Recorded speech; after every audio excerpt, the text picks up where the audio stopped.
लोकसभा चुनाव 2024 की 4 जून को मतगणना होगी, जिसको लेकर तैयारियों को अंतिम रूप दिया जा रहा है। वहीं राजधानी भोपाल में मुख्य निर्वाचन पदाधिकारी अनुपम राजन ने मतगणना स्थल का औचक निरीक्षण किया और अधिकारियों को जरूरी दिशा निर्देश दिए हैं। आज भोपाल की जो मतगणना जहां होगी उसका निरीक्षण किया गया कलेक्टर साहब के साथ। आप जानते हैं कि 4 जून को पूरे राज्य में सभी जगह 52 जिला मुख्यालयों पे मतगणना होगी। मतगणना की सारी तैयारियां कर ली गई हैं। अधिकांश जिलों में जाके हम लोगों ने काउंटिंग सेंटर्स की व्यवस्थाएं देखी हैं। कई जगह मैं खुद गया हूं, कई जगह हमारे कार्यालय के दीगर सीनियर ऑफिसर्स गए हैं। कलेक्टर्स ने अपने लेवल पे पॉलिटिकल पार्टी के लोगों की बैठक की है, मीडिया कर्मियों को ब्रीफ किया है, उनको भ्रमण भी कराया गया है। स्ट्रॉन्ग रूम्स सभी जगहों पे पूरी तरह सुरक्षित हैं और सेंट्रल फोर्सेस की निगरानी में हैं। हर जगह पे स्ट्रॉन्ग रूम के बाहर जहां पॉलिटिकल पार्टी के लोग बैठते हैं या बैठे हैं वहां पे स्क्रीन लगी हुई है। यहाँ भी मैंने देखा स्क्रीन लगी है और लगातार उससे सीसीटीवी का कवरेज प्राप्त हो रहा है। कांग्रेस पार्टी के एक सज्जन भी मुझे बैठे हुए मिले, जिन्होंने संतोष जताया कि सारी चीज़ें ठीक हैं और वो लगातार देख रहे हैं। 4 जून को जो काउंटिंग है उसके लिए भारत निर्वाचन आयोग की तरफ से पूरे राज्य के लिए 116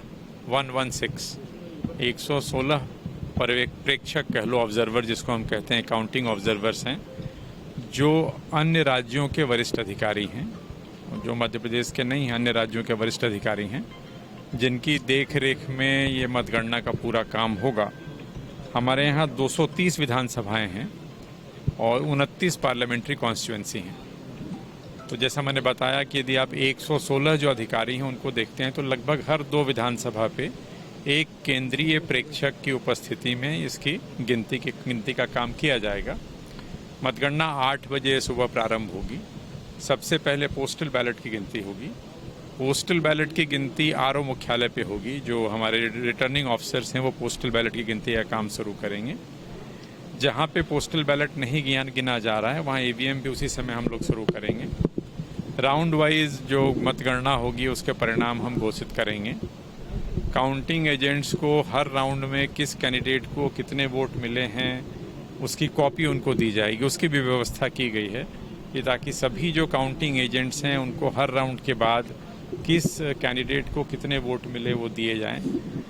और एक एक राउंड जैसे जैसे पूरा होगा कैंडिडेट्स को भी, उनके इलेक्शन एजेंट्स को भी हम लोग उसकी प्रति उपलब्ध कराएंगे।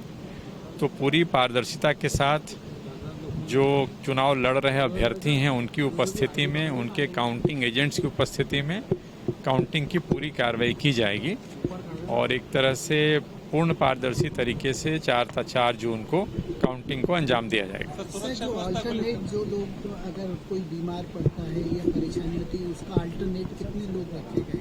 नहीं, काउंटिंग एजेंट्स के अगर रिलीवर्स किसी ने रखे हैं, एक समय में एक टेबल पे एक कैंडिडेट का एक एजेंट हो सकता है। रिलीवर की व्यवस्था भी की गई है। जहाँ तक आपने गर्मी की बात की, गर्मी ज़्यादा है, एक चुनौती है, हम सब देख रहे हैं गर्मी की स्थिति।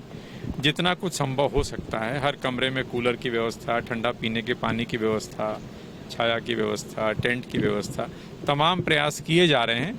लेकिन फिर भी गर्मी है, इससे इनकार नहीं किया। सर, नकुल नाथ ने कुछ आपत्ति ली थी अधिकारियों को बदला गया थी। उनका ये था कि केंद्रीय प्रेक्षक की उपस्थिति में मतगणना कराई जाए। तो जैसा मैंने आपको बताया कि राज्य में कुल 116 केंद्रीय प्रेक्षक हैं जो दूसरे राज्यों के अधिकारी हैं। यदि आपने किसी व्यक्ति विशेष या स्थान विशेष की बात की तो छिंदवाड़ा में 3 सेंट्रल ऑब्जर्वर्स हैं, जो कल मैंने मीडिया को ही बताया था। 3 लोग हैं जो बाहर से आएंगे, जो वरिष्ठ अधिकारी हैं, उनकी देखरेख में मतगणना होगी। भिंड, मुरैना, ग्वालियर सुरक्षा व्यवस्था हमारी सभी जगह बहुत अच्छी है और हम लोग रखेंगे भी। लेकिन भिंड, मुरैना, ग्वालियर की आपने बात की, कुछ स्थानों का एक तरह से ऐतिहासिक उनकी जो हिस्टोरिकल लेगेसी है वो उस तरह की है, तो वहाँ हम लोग अतिरिक्त केयरफुल रहेंगे। और वैसे भी जो जो पार्लियामेंट्री कॉन्स्टिट्यूंसी है जहाँ इस बात की संभावना है कि फाइट थोड़ी क्लोज होगी, वहाँ हम लोग अतिरिक्त नज़र रखेंगे। मतगणना शांतिपूर्वक होगी, इसकी पूरी व्यवस्था है और न सिर्फ काउंटिंग के बाद भी कई बार ये देखा गया है कि परिणाम के बाद जो कई बार वो विक्ट्री प्रोसेशंस निकलती हैं, कई बार जब लोग वापस लौटते हैं तो उसमें कुछ विवाद हो जाता है, झड़प हो जाती है, तो उन चीज़ों का भी ध्यान रखा गया है। ऐसे सभी फ्लैश पॉइंट्स जहां इस तरह की स्थिति हो सकती है उसको रोकने के तमाम उपाय किए गए हैं।